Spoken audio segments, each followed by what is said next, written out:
Hey everybody, welcome to Twin Talk, a video discussion show where twin brothers Chris and Kevin drink and draw while talking about comic books, movies, and all things pop culture. We are your hosts, Chris Hart, Kevin Hart, and today we're going to be talking about 2005's King Kong.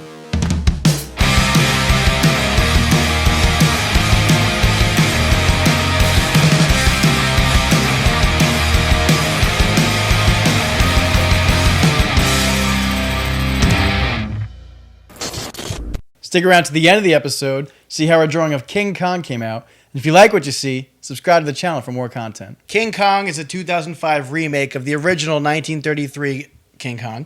Peter Jackson directs it this time. He was famous. He was coming off the Lord of the Rings trilogy, and he was a hot hand. They took him to make this gorgeous remake, and he really goes hard with it. Without the additional scenes, it's already at 3 hours and 2 minutes. Yeah. And then it's like with the additional stuff, it's like almost 3.5 hours long. This dude does not know how to make a 2-hour film. Yeah. I would love to see Peter Jackson and Zack Snyder get together and try to make a 2-hour film. It pays off, though. I mean, if you have a nice weekend to watch this thing, you got nowhere to be the next day. I had to watch it in 2 parts. I recently just rewatched it late at night. Eyes were rolling in the back of my head. I was looking like one of those, like, the natives on the line. I was like, I could not stay awake for this movie, but it's a great love letter to the original. I love the intro, how they're like showcasing, like, I think we're in the 20s or 30s of like this typical like New York, you know, love that. And then we go to this island, which is like the most terrifying place you'll ever see. Skull Island is a character in itself in the King Kong lore. And in this one, it was hard to compare King Kong Skull Island to this movie, King Kong, because Skull Island, I remember seeing this in theaters as a kid, and there's one scene in particular where... The insect pit. Yes, yeah, the bugs, because I'm not a big bug guy at all. Hate him. Andy Serkis' character, he's like the chef of the boat. He's like they fall into this pit with these insects, and he's like fighting off these giant worms.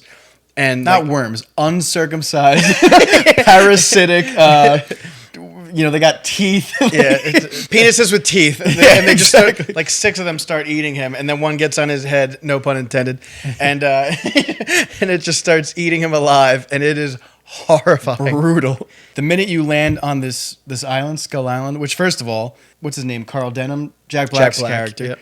Where did he get this map? If you really watch this movie and get into the details, he's like, I have an uncharted map. And it's like, how did this guy come across this map to this, uncharted island? But anyways, when we get to the island, it's nonstop, pulse-pounding action from the minute we land. Before we even get to the island, though, I love the whole, like you said, the New York filmmaking aspect of it.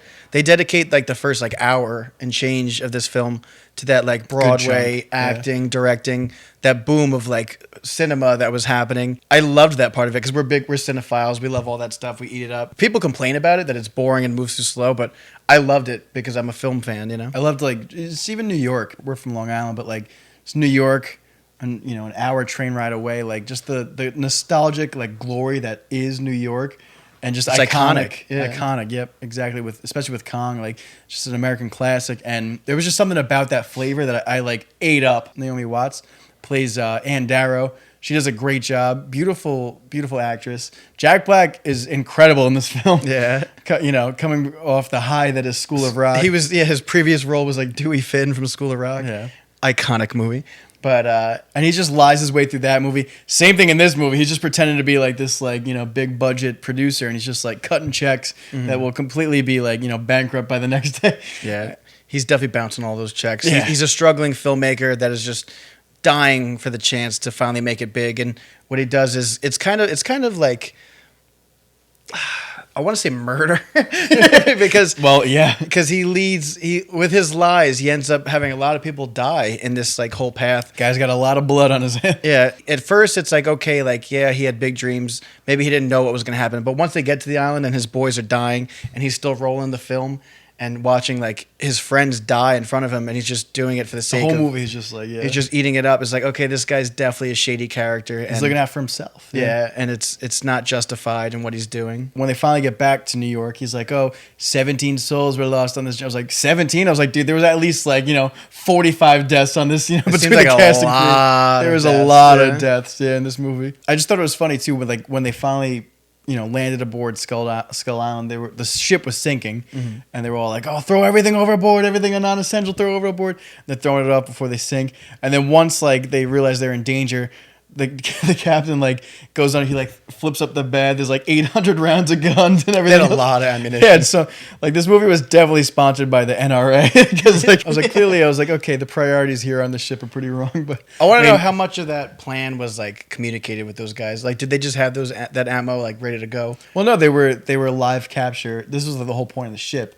Like Ann Darrow thinks she landed like this role of a lifetime. Mm-hmm. We see, and her character is great because she's like the pure of the pure. Like she's broke. She's broke. She loves theater and comedy. She turns down the burlesque dancers, and then even at the end with Kong, when she's like she clearly has like this conscience that she turns down the money for Kong, but.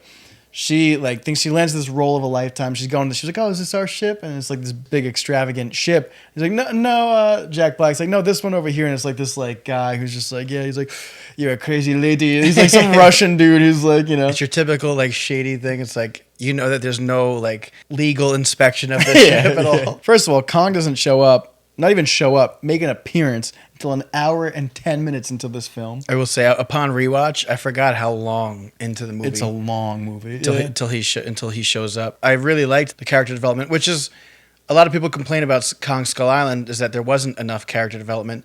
And then they complain about this one that, it was boring because maybe it was beat in the middle somehow. Yeah, it's like, okay, so like, do you want character development or do you want expendable people? Because they really took their time to build up these characters. We got Adrian Brody's character. He plays was the screenwriter. Yeah, he's Jack Driscoll. Yeah, yeah. And Carl Denham is the director, and Jack Black, and then we see Naomi Watts is Anne. So it's like they took the time to build these characters up because eventually when the movie starts, like things start hitting the fan. It's gonna start paying off because now you're invested in these characters. Mm-hmm. I appreciate that the character development of these human. It almost felt like the movie. It's a great adventure if you have like the time to watch it. The attention to detail in this movie, everything between like the wind, like in the actress's hair and everything, and the sound design, the creature design. They won an award for the sound mix of this movie. The creature design, the score is beautiful. Mm-hmm. Really hits the emotional connection between this CGI monkey and this woman at the end of this movie. Really, like when I was watching this movie, I felt like I was in like on an amusement ride. That was like, like everything is just like the next level's more and more intense. It was just like that T-Rex battle. That's good stuff. Nice homages to the original, but like that is such a good action sequence. Even leading up to that sequence where Anne like runs away from Kong. He like steals her at this like ceremony with the horrifying natives, by the way. Yeah, we got to talk about them. Those people are horrifying. And so Kong finally gets Anne. He takes her off, and then she tries to escape from him, and she runs into like these disgusting bugs. That scene always freaks me out with like the things just like. I already saw it. I don't have to live it. That movie. Dude's picking my nose. That bug that comes out that freaks me out. But then she goes and finds refuge on this like log, and then like you just see like a T-Rex's eye. That was like, crazy. You think she's like, good with the one? And he goes to bite her, and it's just like every level, it just keeps going worse. Gets more and more intense. Yeah. But then she sees that Kong is the guy you want to be with because he comes down and starts kicking ass. He's a sucker for the woody, and he'll fight to the death for it. Going back to the natives, they were such a creepy element to this movie. It was almost like disturbing to watch. It was the way like they looked.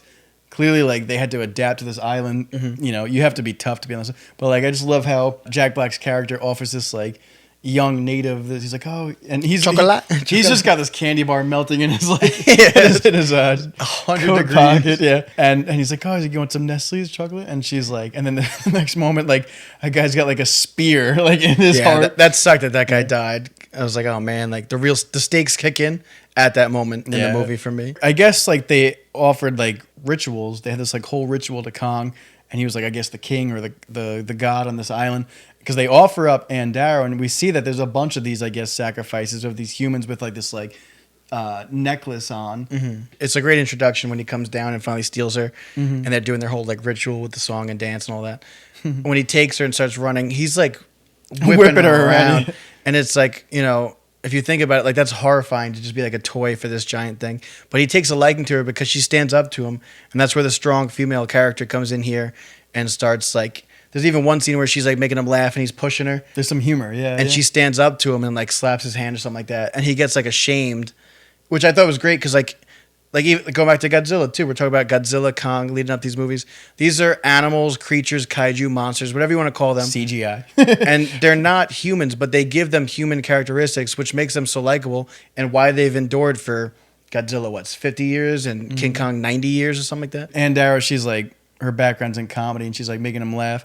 And he's loving it. He's like, you ever see the trick where she throws herself up in the air? Oh, it's the coolest thing I've ever seen.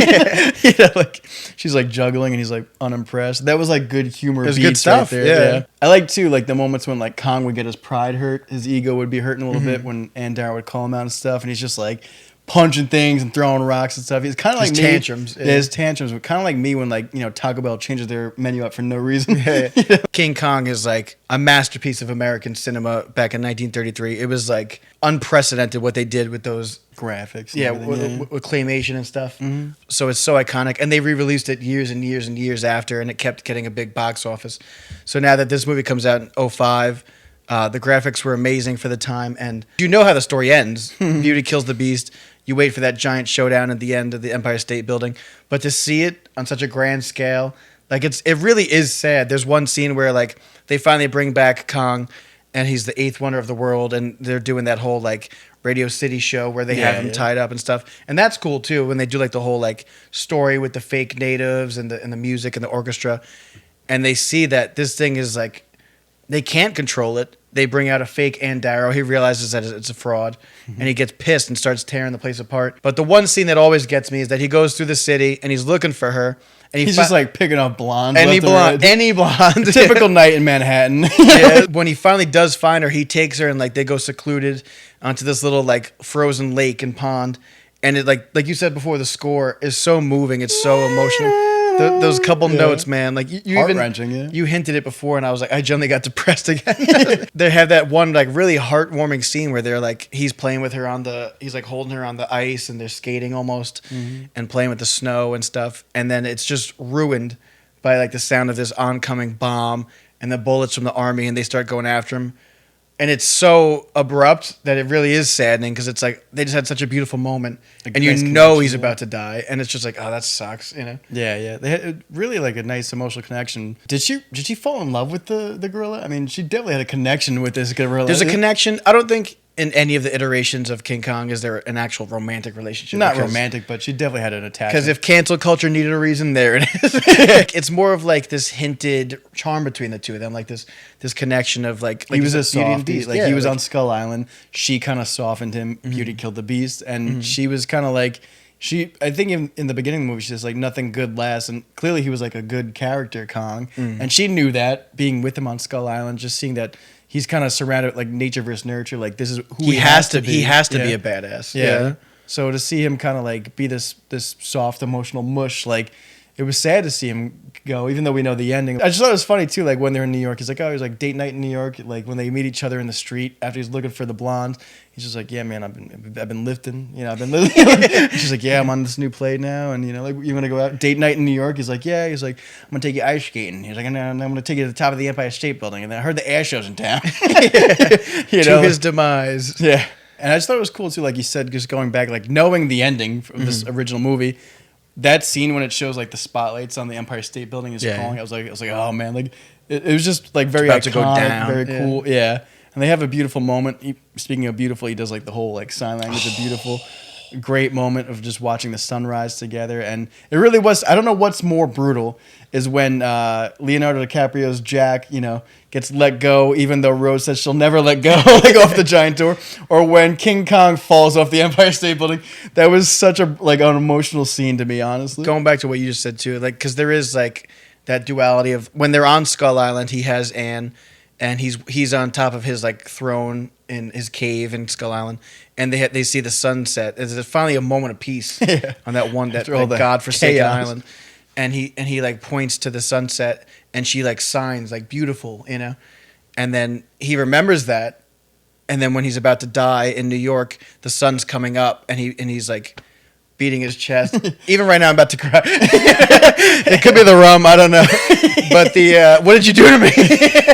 But that scene, like that whole like duality of those scenes always gets me, because I'm like, damn, like they finally have those peaceful moments, and then you know he's about to be killed. I think it's a great watch if you have 3.5 hours to kill. Like, it really is a great love letter to the original King Kong, an American classic at this point. It's definitely a solid watch, definitely a high adventure, a beautiful homage to the original 1933.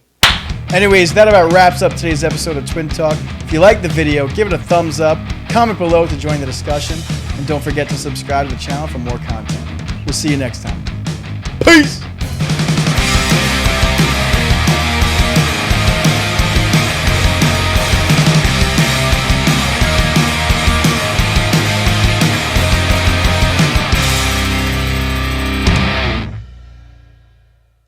I keep reaching for greatness because I'm built for it. Great trailer. Great trailer.